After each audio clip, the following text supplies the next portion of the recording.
Mi nombre es Daniel Guzmán y aquí continúa mi historia. Este video es acerca de uno de los procesos de salud y de mi vida más duros que me ha tocado enfrentar, un trasplante de médula ósea.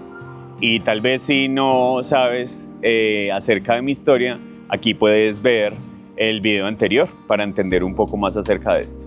Bueno, el trasplante de médula ósea, ¿qué es? No es una cirugía, eso es lo primero que hay que tener súper claro. No es una cirugía porque muchos pensamos que la médula ósea es la médula espinal. Entonces, pues no es como la misma cosa. La médula ósea es lo que está como dentro de los huesos y es como la fábrica de la sangre del cuerpo. Entonces, no me tuvieron que abrir, sino que yo le explicaría el trasplante de médula ósea es una transfusión de sangre supremamente compleja. Porque literalmente tienen que destruir tu médula ósea para poder ponerte una médula ósea nueva. ¿Y cómo funciona eso? Bueno, el trasplante de médula ósea tiene como varias etapas y dentro de esas etapas entonces a ti comienza todo como muy tranqui, por decirlo así. Y pues el comenzar muy tranqui es lo primero. Tienen que hacer un examen para saber si tú estás limpio. Y cuando quiero decir estás limpio, es que antes de yo comenzar el trasplante de médula ósea me hicieron unas quimioterapias, se llama de rescate, que son fuertes y me tocó estar en unas hospitalizaciones para cada una de esas. El protocolo se llamaba RICE, ¿cierto? Entonces comencé con un examen que se llama PET-CT. Ese examen de PET-CT es básicamente como una tomografía, pero a diferencia de una tomografía que es como, por ejemplo, de la cabeza, que de tórax y así, esta tomografía era de todo el cuerpo. Y la cosa es que para hacerla a ti te ponen unos líquidos de contraste. A uno te toca tomar un agua que sabe asqueroso, como un litro, y además te ponen un contraste que va por tus venas, que es radioactivo. De hecho, lo transportan en una caja de metal toda miedosa y te lo ponen. El examen te lo realizan y cuando me lo realizaron, pues entonces estaba como esa pregunta, bueno, ¿debo estar limpio o no para que me puedan comenzar a hacer esto? Y gracias a Dios salió limpio. Entonces ahí siguió lo siguiente y era comenzar algo que se llama la etapa de movilización. Para hacer la movilización, entonces te ponen algo que se llama, creo que de factores de crecimiento, que son unas inyecciones que te ponen en el abdomen y eso es para hacer que te salgan las células como madre de los huesos de la médula ósea y salgan algo que se llama la sangre periférica, pues la que te sacan así sangre cuando te van a hacer un examen normalcito. Entonces de eso me ponían como durante 5 días y cuando ya entonces quedé listo la movilización, vamos a la etapa que se llama de recolección. Y comienza con una cosa algo incómoda porque me tenía que poner algo que se llama un catéter Majorcar. Y el catéter Majorcar es un catéter de alto flujo. Eso tiene que ponerlo entonces en la yugular. Esa expresión que uno dice, uy, le dieron en la yugular, así tal cual. Entonces me acuerdo que en esa madrugada pues me lo pusieron pues como por aquí. Y entonces a eso le salen como 2 cositas, se llaman creo que lúmenes, y eso es para que a través de eso, que es de alto flujo, me pudieran sacar la sangre que necesitaban para extraer las células madres de eso. Y es muy interesante porque a mí la recolección de eso me la hicieron el 27 de agosto. Yo cumplo años el 27 de enero, entonces pues yo no soy así místico ni nada de eso, pero me encanta como ver cómo esas fechas se relacionan. Me parece muy bonito porque era como el nuevo nacimiento, comenzó justo en el número en que yo nací. Entonces después de eso, listo, me recolectan eso y comienza de las etapas como más fuertecitas que se llama la etapa de, creo que se llama acondicionamiento.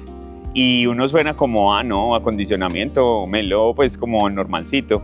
Acondicionamiento es una de las quimioterapias más fuertes que existe en el mundo, que es la quimioterapia del protocolo, se llama BIM. Esa quimioterapia me la hicieron, creo que fue durante 5 o 7 días. Comenzó con un medicamento que se llama carmustina, después todos los días me tenían que poner 2 medicamentos, repetirlos, citarabina y etopósido, y en el último día un medicamento que yo le tenía pavor que se llama melfalán. porque todos decían, ese medicamento te genera llagas en la boca. Y pues probablemente después de eso entonces no seas capaz de tragar o cosas así. Entonces yo decía como, ay Dios mío, otra cosa. Pero dentro de todo eso, entonces yo era como, bueno, vamos con esto. El día que me fueron a aplicar el Melphalan, entonces me pusieron a comer hielo todo el día, pero hielo, o sea, me traían vasos de hielo llenos y yo estaba en una habitación que era helada, pero aún así me tenía que comer eso porque era la única forma para que no me dañara pues como la garganta. Entonces me traían un vaso de hielo y yo me lo tenía que comer así no sintiera como los dientes y me doliera la cabeza, pero entonces apenas me lo comía me traían otro y otro y otro y otro así, hasta que ya entonces me comenzaron a poner el medicamento y con eso terminó lo que se llamó el acondicionamiento. Y de los testimonios dentro de todo esto es que nunca me salió una llaga en la boca. Eso es brutal porque literalmente eran de lo que más me decían como, sí, es lo más probable, es lo más normal, yo no sé qué. Y yo decía, Dios, no, yo no quiero llagas en la boca porque ya no voy a poder comer, eso es horrible. Entonces, bueno, y ya llegó el día del trasplante.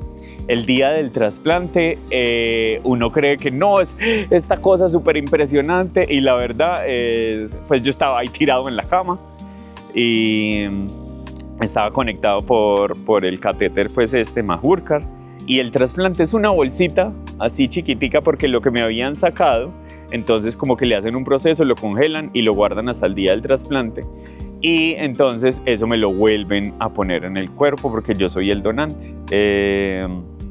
Ese cuarto estaba lleno de doctores.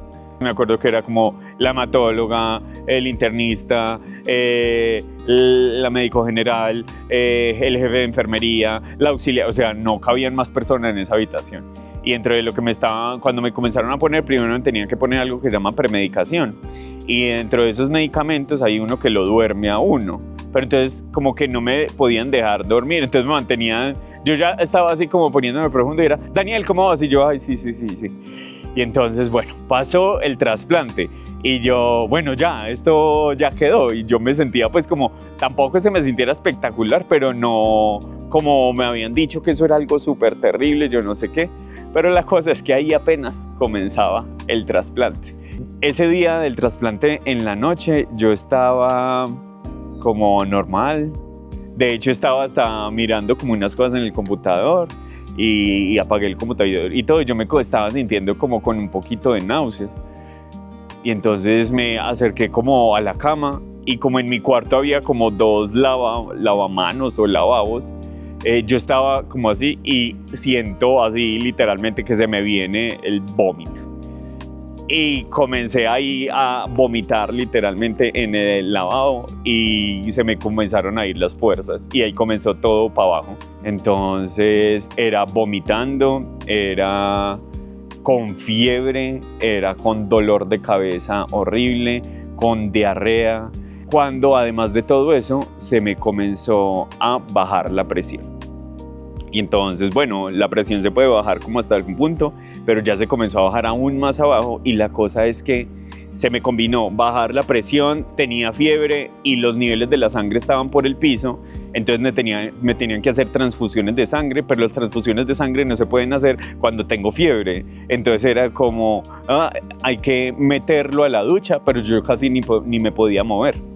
Entonces me tocó una de las cosas como más vergonzosas del mundo, pero la auxiliar que estaba conmigo fue como muy delicada con ello y es que me tuvieron que bañar. Entonces pues me llevaron pues como a rastras al baño y me tuvieron que bañar porque eso ayudaba a bajar la fiebre para que me pudieran poner la transfusión de sangre y así como poder regular mi cuerpo un poco. Hicieron eso, pero mi presión seguía bajando. Entonces tomaron la decisión de bajarme a la UCI. Y la cosa es que en trasplante la UCI es sinónimo de muerte, porque pues de hecho es como, no es tan como normal que alguien, o no es tan probable que alguien de trasplante vaya a la UCI y entonces no vuelva. Entonces cuando nos dijeron eso, pues obviamente sí entra como mucho miedo. y también sé que cuando le dijeron eso a mis padres, pues también fue como muy duro, porque pues hablando como mi papá era como ay Dios, ¿será que entonces aquí fue? Como que ya, ¿cierto? Y de hecho, dentro de todo el proceso, yo en algún punto ya había hecho como las paces con eso, como que pues si me muero, pues Dios sabe por qué debía llegar hasta acá. Entonces me llevaron a la UCI, pero no me morí, como pueden ver. Pero eso es horrible estar en la UCI, tú no te puedes casi mover, no puedes hacer nada por ti mismo. Yo tenía un poco de medicamentos que me estaban poniendo ahí, es también como muy vergonzoso porque uno solo está en un pañal. Sí, o sea, es como humanamente muy feo. Cuando me devolvieron al cuarto, yo peso 80 kilos y cuando me devolvieron al cuarto pesaba 95 kilos. Porque para regular la presión lo que hacen es ponerle a uno líquidos. Entonces me pusieron líquidos y líquidos y líquidos y líquidos, tanto así que yo estaba como un Michelin. Las manos no era capaz de cerrar los dedos porque estaban supremamente hinchados, como cuando uno coge un guante y lo infla, estaban como así, y mis piernas eran gruesísimas, de hecho, de eso que uno mueve el pie hacia atrás, no era capaz, y a veces cuando lo movía involuntariamente me ardía horrible, y después me di cuenta que se me reventaron las venitas como de los pies porque estaba demasiado hinchado. Entonces físicamente es algo pesado combinar todas esas cosas. El hecho de que te duele, estás en un lugar muy pequeño, muy frío, alejado de cualquier persona, es fuerte, físicamente es fuerte. Resulta que el Majurcar, cuando me pusieron ya el trasplante, ya me lo tenían que retirar y ese mismo día me pusieron un catéter central. El catéter central sí va como metido en el corazón y este también va por nuestra amada yugular, pero la yugular interna. Entonces primero tuve el Majurcar en este lado y después tuve el central en este lado. Y entonces el jefe de enfermería fue y me lo retiró. A uno le toca estar acostado y le dicen como no respire.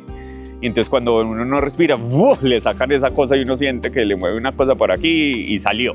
Y esa cosa es larguísima, porque eso va metido pues como en el corazón.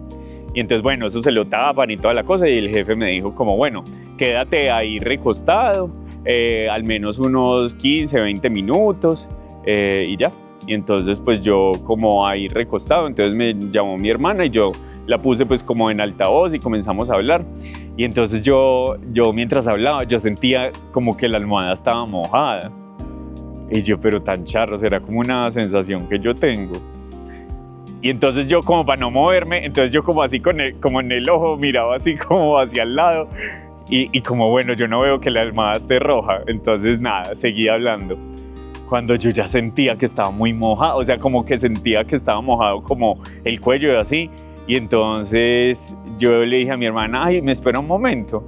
Entonces yo me levanto así un poquito y hago así y esa almohada roja. Y no solo roja, sino que yo me toco el cuello y me hago así y lleno de sangre. Entonces yo le digo a mi hermana, espéreme un momento. Y entonces le colgué y yo me pongo a timbrar en ese timbre como de llamado de la enfermería. Y entonces no respondían y o sea, era mucha sangre. Y justo cuando uno le van a retirar el catéter, entonces le piden que no tenga camiseta. Entonces yo no tenía ropa aquí, la sangre se me bajaba así por todo esto y entonces era cual película de terror. Entonces yo me paro pues como de la cama y entonces comienzo también a ensuciar el piso y todo eso. Entonces comienzo a caminar como hacia la puerta y uno está separado por 2 puertas de vidrio. Y esas puertas, entonces yo me paro en la puerta de vidrio, así lleno con todo esto de sangre y el paciente que estaba al frente, que también es de trasplante, me ve y como que de una vez se asusta. Y gracias a Dios, justo en ese momento llega el jefe. Ahí hay un milagro de Dios, porque la cosa es que eso pasó justo en la hora de cambio de turno. Y pues para los que hemos estado hospitalizados, uno sabe que en esa hora generalmente no lo atienden a uno porque pues están entregando todas las cosas. Y pues justo en ese momento fueron como a socorrerme en medio de todo ese locura. Entonces tal vez yo me río en este momento, pero en ese momento no fue nada divertido y fue bien miedoso. De las emociones que más experimenté en ello fue la frustración.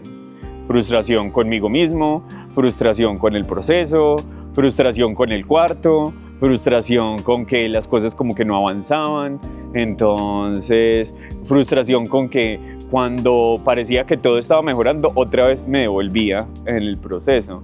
Por ejemplo, hay algo que pasa y es como a ti todos los días te toman los signos vitales muchas veces y entonces dentro de eso está el tomarte la temperatura y si te llega a dar fiebre, eso es desesperante porque comienza todo un protocolo y entonces en varias ocasiones me tocó vivir eso y es desesperante y te toca a ti aferrarte de Dios porque o si no, no hay cómo vivir eso. La desesperanza de pensar como, tal vez como yo no voy a ser capaz de superar esto. Y también la cosa de un pensamiento que me rondó mucho y se comenzó como a meter más en mi mente fue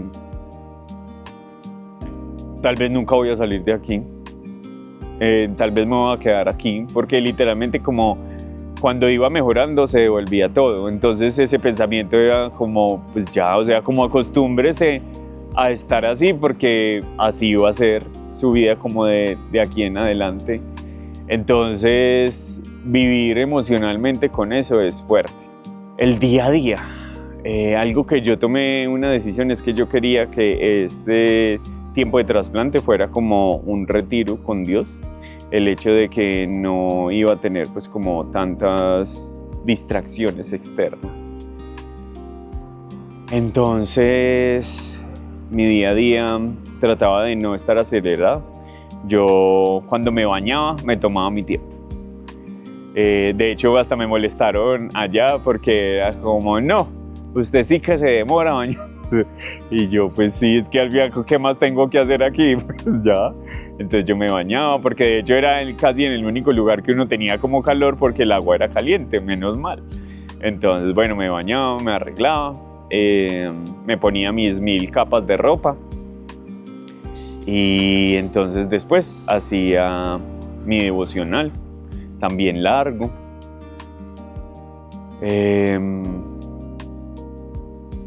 Traté de llevar un diario, entonces cada día como que procuraba descargarme emocionalmente ahí en oración y también durante todo mi proceso de salud hubieron unas promesas como muy importantes que yo quería como reflexionar en ellas. Y dentro de esas promesas, entonces yo cada día como seleccionaba una promesa, iba y la buscaba en la Biblia, la resaltaba, la transcribía y reflexionaba acerca de ella y después como la declaraba en mi vida. Precisamente como porque la mente a uno le juega en contra totalmente y dentro de ese proceso yo necesitaba tener en mi mente, como lo dice la Biblia, todo lo bueno, todo lo justo, todo lo que es de buen nombre. Entonces por eso trataba como de memorizar versículos. El Salmo 91 al finalcito tiene como una promesa brutal. Y yo lo conocí fue por mi mamá. Mi mamá ha estado súper pendiente como del proceso de salud y dentro de eso un día me regaló como esta promesa. Y a mí me pareció bonita, pero yo no le puse mucha atención. Pero después del tiempo yo le puse como más atención y dije, qué cosa como tan brutal. Y literalmente ese fue como el texto bíblico que me sostuvo, me guió aún dentro de todo este trasplante y me daba como esperanza en medio de todo eso. Dice, por cuanto en mí ha puesto su amor, yo también lo libraré. Por cuanto en mí ha puesto su amor. Entonces yo dije, pues yo sí he puesto mi amor en ti, Dios. Entonces tú prometes que me vas a librar. Entonces yo oraba mucho eso y yo decía, yo he puesto mi amor en ti, por favor líbrame de esto que estoy pasando en este momento. Y la cosa es que ahí no termina ese versículo, porque después creo que dice como, lo pondré en un lugar alto por cuanto ha conocido mi nombre.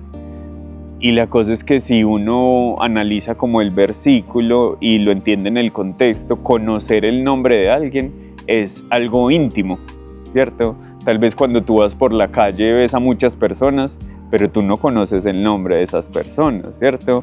Entonces el hecho de conocer el nombre de alguien es porque tú tienes una relación más cercana con esas personas. Y la promesa incluía eso, conocerlo cercanamente. Y yo creo que he tenido el privilegio de conocerlo cercanamente. Pero no termina ahí el versículo. Dice, con él estaré yo en la angustia, lo libraré y le glorificaré. Con él estaré yo en la angustia. Entonces, saber qué es esa presencia personal de Dios en ese proceso de angustia.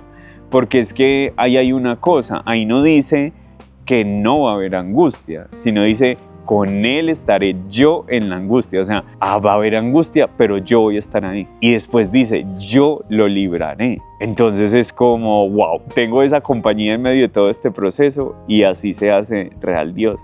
Y termina con las promesas más bonitas de ese versículo, porque dice, como lo libraré y le daré una larga vida y le mostraré mi salvación. Y yo decía, tú prometes ahí que me vas a dar una larga vida. Entonces yo no debo seguir pensando en la muerte. Yo no debo seguir pensando que hasta aquí llegué yo, sino que Él me va a dar una larga vida. Entonces yo le decía, Dios, yo te he amado a ti y te amo con mi corazón. He puesto mi confianza en ti y tú prometes que si yo pongo mi confianza en ti, tú me vas a librar.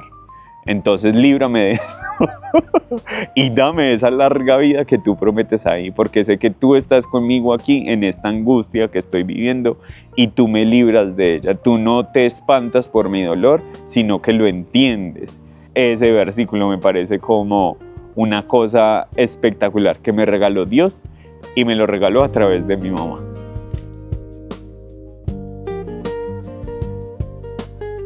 Dios y la familia lo sostienen a uno. Y la cosa que yo sé que esto no se vive en todos, ¿cierto? Porque sé que algunos no tienen la mejor relación con la familia, pero en mi caso, si no fuera por Dios y por mi familia, no habría sido posible este proceso, porque así es, tal vez uno tiene muy buena relación con los amigos, toda la cosa, pero quien vive ese proceso con uno es la familia. O sea, a quien le toca trasnochar con uno, a quien le toca limpiarle el vómito, a quien le toca estresarse con uno, ver unos dolores horribles, que uno se desmaya, que uno no sé qué, eso lo vive la familia. Entonces, saber que yo contaba con el apoyo de mi familia, eso fue brutal, brutal. O sea, por ejemplo, mis papás no tienen 15 años, ¿cierto? Y ellos se fueron conmigo para Medellín. Y ellos me visitaban 2 días a la semana porque eran los días cuando se podía recoger la ropa sucia. Y ellos me visitaban a través de 2 vidrios gigantes. Y era muy charro porque me tocaba hacer como una videollamada, una llamada de audio para escucharlos y pues verlos al frente. Pero es esa sensación como súper rara. Ellos están ahí, no los puedo tocar, pero está como la presencia de ellos, los oigo y toda la cosa. Pero como saber que ellos para llegar ahí y visitarme tenían que coger un bus y les tocaba meterse en un poco de cosas y es como wow, ellos están haciendo todos estos esfuerzos de incomodarse en un poco de cosas que no están acostumbrados por mí. O sea, la familia es espectacular, saber que contaba con las oraciones de mis papás, de mis hermanos, las palabras de ánimo de ellos. Y no solo eso, sino económicamente, porque en medio de todo esto uno ya no tiene capacidad laboral. Entonces, por ejemplo, yo formalmente no trabajo hace casi 2 años y eso es complejo, pues no solo emocionalmente, sino también pues no solo emocionalmente con la cosa de que uno dice, ay, no sirvo, ¿cierto? No produzco, sino que también falta la economía. Y dentro de todo eso, como ver que mis papás, mis hermanos, ¿cierto? Suplían las necesidades en muchos momentos, era ver como el apoyo de Dios a través de ellos. Y no solo mi familia nuclear, sino mi familia extensa. Saber que todos, tanto por parte de la familia de mi papá como la parte de la familia de mi mamá, súper pendientes, en oración, cómo va, qué necesitan. De hecho, mis papás se pudieron quedar allá en Río Negro, donde mi tío, entonces como ver que también suplían cosas físicas, económicas, no solo la parte como, ay, sí, te ayudo con esto, pero desde aquí, sino como, venga, yo también me cargo esto con usted. Entonces, la familia es un regalo increíble que Dios nos dio y fue fundamental para mí soportar como todo esto, porque tantas veces que los psicólogos me decían como, es muy importante tener una red de apoyo. Y literalmente es fundamental tener una red de apoyo, y esa red de apoyo fue mi familia fundamentalmente.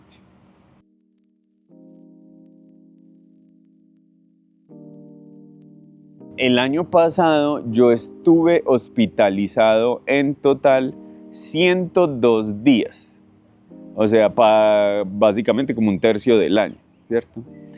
Y además de eso tuve el trasplante de médula ósea. Y el trasplante de médula ósea, yo estuve hospitalizado 42 días. 42 días. Y créame que ya uno se mama de estar ahí encerrado. Que lo estén chuzando todos los días a medianoche para sacarle sangre, que uno no se pueda mover para muchos lugares, que esté débil, que esté frío. Y algo increíble dentro de todo esto es una oración que mi mamá hizo, porque mi mamá le pidió a Dios como que cuando él vaya a salir haya como un proceso de transición, no que de una vez como lo sacaron a la calle. Y a mí justo Dios le respondió esa oración a mi mamá. Faltando como 3 días de que me dieran por fin salida, me cambiaron de habitación y me cambiaron a una habitación normal. Y ahí ya no hacía tanto frío y ya no tenía tantas restricciones como en la otra habitación. Entonces Dios comenzó como a aclimatar mi cuerpo, por decirlo así. Y el día que salí, o sea, el día que la doctora Viviana dijo, yo creo que hoy le vamos a dar salida.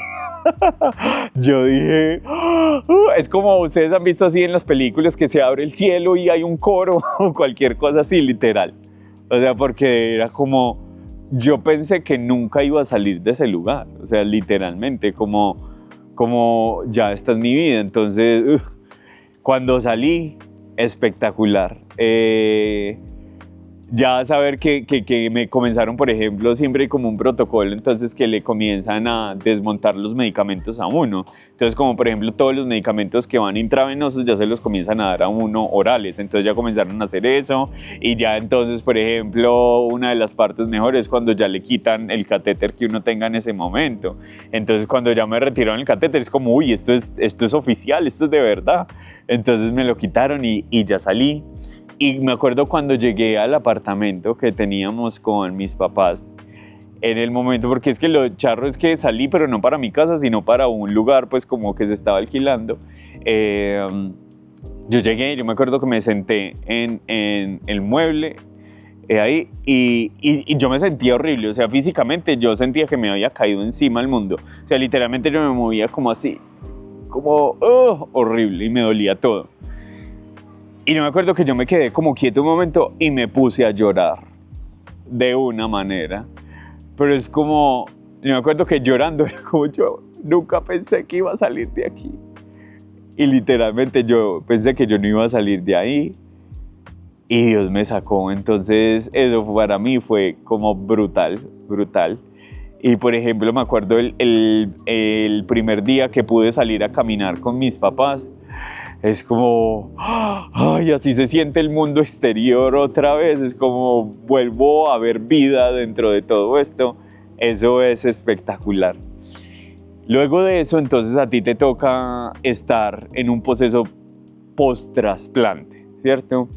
De hecho, a nosotros nos dijeron como el lugar que consigan para vivir durante este tiempo debe estar al mínimo a 30 minutos de distancia de la clínica, o sea, del centro oncológico, porque es muy probable que te pase una urgencia y debes llegar rápido allá. Entonces, pues le queda a uno como en la mente, como, ay, pucha, a mí me puede pasar algo.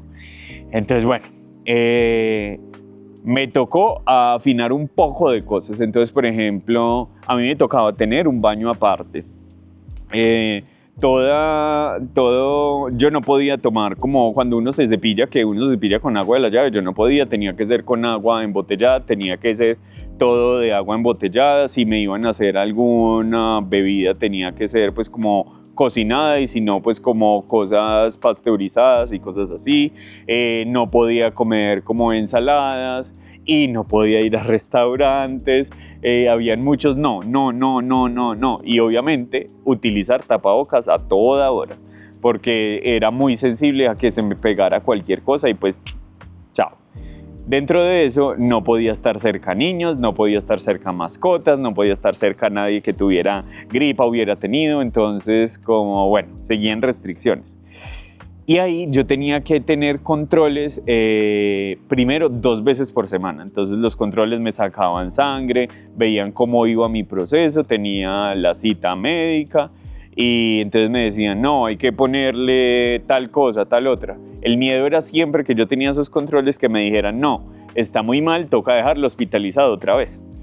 Entonces, como bueno, gracias a Dios no pasó eso. Entonces, listo, primero eran 2 veces a la semana, después ya pasaron 1 vez a la semana y yo dije, no, esto ya se estaba mejorando, cuando entonces yo comienzo a sentir que me comienza a faltar el aire. Y yo dije, no, pues esto pues, me está molestando y ya. Pero pasó otro día y se me comenzó a dificultar más respirar y más respirar y más respirar. Entonces nos conseguimos pues como un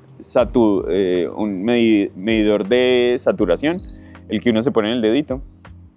Y mi nivel de saturación estaba como en 84 o algo así, o sea, estaba muy bajito. Y literalmente yo casi ya no podía respirar. Entonces me tuvieron que llevar a urgencias y me tuvieron que hospitalizar nuevamente. Y al hospitalizarme nuevamente yo dije, no, yo creo que ya tengo que acostumbrarme a eso, porque mi vida va a ser esto, va a ser estar en hospitalización y hospitalización y hospitalización y nunca me voy a mejorar. Entonces, allá hospitalizado con la máscara eso de oxígeno, porque literalmente no podía ni quitarme como el oxígeno para ir al baño, porque ya me ponía así. Entonces, gracias a Dios encontraron rápido qué es lo que yo tenía, porque uno de los medicamentos que me pusieron en la quimioterapia de acondicionamiento me generó esa inflamación en los pulmones. Hijo de madre, carmustina creo que se llama, me generó eso. Pero una semana después salí otra vez al mundo exterior, entendiendo que Dios me llevaba de la mano en todo esto y necesitaba verificar cosas en mí y aplicarme medicamentos para que siguiera mejor. Dentro de eso ya entonces siguieron cada 15 días, cada vez se iba espaciando más. Y entonces la cosa era como cuando se cumplieran ciertos días después del trasplante, me debían repetir otra vez el PET que me hicieron al principio de todo esto, para verificar que el trasplante hubiera servido. Y les cuento, o te cuento, que vivir eso es como una experiencia incómoda, porque era como, bueno, ya viví todo esto y este examen probablemente salga bien o salga mal. Y si sale mal, ya es como, no, mi hijo, ya, ¿para qué váyase? Porque pues no, o sea, creo, no sé, no conozco qué sigue después si no funciona un trasplante de médula ósea. Pero después de haber vivido todo eso, yo dije, ay Dios, que este PET salga limpio. Entonces yo me acuerdo que me hicieron el examen y todo, entonces de esperar todo el fin de semana a que saliera el resultado. Llegué el día del resultado, me acerco a preguntar si ya estaba y me dicen, sí, te lo envío a WhatsApp. Y yo, bueno, sí, envíame. Y entonces me llega y yo no quería abrirlo. Yo no quería abrirlo porque, aunque tenía como la fe en Dios tenía miedo, tenía mucho miedo, porque es esa cosa de cómo irá a estar esto, ¿cierto? Porque a mí ya me había tocado ver un PET-CT en el pasado cuando descubrieron que el cáncer había recaído y yo no quería tener otra vez esa sensación. Entonces yo le dije, mami, lea usted el resultado, porque yo no era capaz de leer ese resultado. Y entonces mi mamá dijo, oremos. Y oramos dándole gracias a Dios desde antes por el resultado que confiamos que iba a ser positivo. O sea, positivo, no que iba a estar algo en el resultado, sino de que iba a estar limpio y iba a tener como el visto bueno. Entonces comenzamos a leer ese examen y pues ese examen pues comienza a decir un poco de cosas un poco súper técnicas que uno no entiende nada y hasta que ya llega el punto de la conclusión. Y entonces decía algo como, no se encuentra ninguna evidencia de actividad yo no sé qué. Y yo dije, oh my God, o sea, literalmente dije como, ya no tengo cáncer. Y eso fue como, yo lo describo como la sensación que yo tuve cuando me dijeron que tenía cáncer fue la misma, pero totalmente inversa. Porque yo me acuerdo cuando me lo dijeron, o sea, yo quedé en modo avión como de depresión y de desesperanza. Pero en esto, antes tuve todo lo contrario. O sea, tenía como tanta emoción que no sabía cómo expresarla. Porque era como oh my, o sea, como si estuviera en un sueño. O sea, como que me hubieran dicho algo que no era real todavía. Entonces yo me acuerdo que leímos eso y ya teníamos que ir a la consulta con la doctora. Y yo iba como en las nubes, por decirlo así, en modo automático. Y entonces ya fuimos y entonces me senté y entonces, ya te dieron el resultado. Y yo, sí, doctora, mira, aquí está. Y entonces ella dijo, oh, wow, pues salió como súper bien, ya estás libre como de esto. Yo me acuerdo tanto que cuando a mí me dieron el diagnóstico de cáncer, yo le dije a Dios, yo anhelo Dios el día que un doctor me diga que ya no tengo nada. O sea, que ya estoy libre de esto, que me diga yo que sé que estoy en remisión o cualquier cosa de esto, como que sirvió toda esta cosa tan heavy, tuvo resultados. Y llegó ese día llegó ese día. Y literalmente cuando ya ella me leyó todo, dijo, con esto ya podemos dejarte volver a casa. Yo como... Literalmente es como si me hubieran dicho, usted puede volver a vivir. Porque después de pasar todo ese proceso de quimioterapias y toda la cosa, cada momentico, hospitalización, examen, cirugía tras cirugía, es como, wow, esto de verdad terminó, no me lo creía. Entonces la doctora dijo, sí, ya tú vas a seguir con tus citas de control en Armenia, toda la cosa, y yo como sí, ya, déjeme ir como para mi casa, pero es como, libertad, por fin tengo libertad de esto, y hasta el día de hoy no sé cómo expresarlo, pero creo que es como, no sé si es euforia o cuál es la palabra correcta, pero que te digan que ya tú no tienes eso, es brutal. Porque ya es como algo con lo que tú no te identificas, ya es, ese paciente tiene cáncer, yo ya no tengo cáncer, esa persona ya no es algo mío. Eso es volver a vivir, literalmente. Y volver a estar como una persona normal fue impactante. Por ejemplo, yo me acuerdo cuando comencé a salir ya sin tapabocas, y espero que los doctores aquí, cuando vean el video, no digan a este irresponsable, sino cuando ya tenía mis niveles de defensas bien y como comenzar a experimentar cosas que no experimentaba hace mucho tiempo. Era cada vez que pasaba eso, era como volver a tomar un aliento de vida, volver como a estar cerca a personas que no había podido estar cerca hace mucho tiempo, de poder volver a abrazar a mi familia. Me acuerdo cuando por fin pude volver a abrazar a mis papás, después de verlos por el vidrio ya los podía sentir, poder verme otra vez con mis hermanos, con el resto de mi familia, con mis amigos, con todos, era como estoy vivo otra vez, es como volví a nacer, volví a vivir.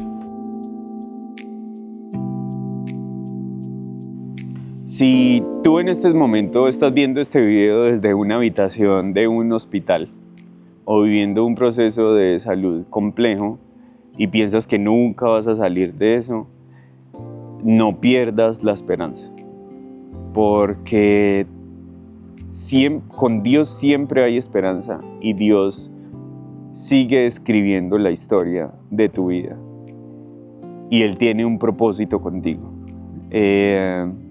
Hay un versículo en la Biblia que dice que yo les doy un futuro y una esperanza. Y hay una frase de una amiga que dice, de mi futuro Él es el guardador. Y de tu futuro Él es tu guardador. Confía en Él, no vas a estar ahí toda la vida en eso. Puede tu mente tratar de sabotearte y pensar que nunca vas a salir de ese lugar, pero sí hay un después, sí hay un esto también pasará. Porque si en medio del dolor encontré esperanza, en medio de este proceso aprendí que esa esperanza se convirtió en vida. Recuerda, este no es el final de la historia. Dios sigue escribiendo, incluso ahora.